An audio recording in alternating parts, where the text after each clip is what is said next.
இப்போ நெறைய பேருக்கு இந்த லேண்டோ, ஃபிளாட்டோ விக்காம இருக்கும். சோ வாங்குறது, விக்கிறது இவங்களுக்கு எப்படி இருக்கும்? இந்த காலகட்டத்துல மிக மிக கவனமா இருக்கணும்.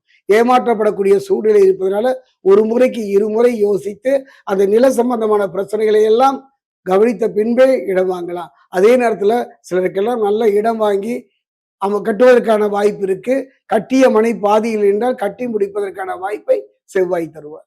கடன் தீர்றதுக்கு இவங்க என்னய்யா பண்ணணும்? கடனை பொறுத்த வரைக்கும், அதாவது ஒரு மனிதனுடைய வாழ்க்கையில கடன் இல்லாத வாழ்வு இல்ல.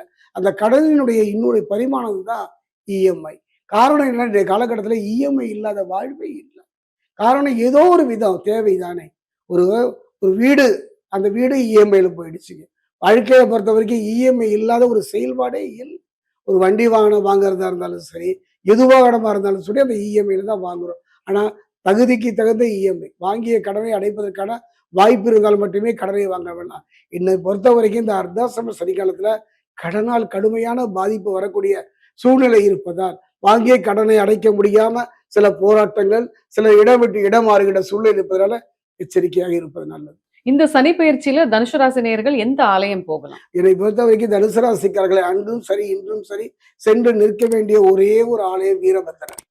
காரணம் வீரபத்திரர் ஏன் நான் சொல்றேன் அப்படின்னா, அதாவது வீரபத்திரருடைய வழிபாடு சிவனுடைய ஒரு அம்சம். எங்கெல்லாம் அவமானம் ஏற்படுகின்றதோ, எங்கெல்லாம் வேதனை ஏற்படுகின்றதோ, எங்கெல்லாம் துன்பம் தலை தூக்குகிறதோ, அங்கெல்லாம் வீரபத்திரர் நிற்பார். அந்த வகையை பார்க்கும்போது, இதுக்காக வீரபத்திரருக்கு தேடி நீங்க திருவெண்காடு எல்லாம் போகணும்னு அவசியம் இல்லை.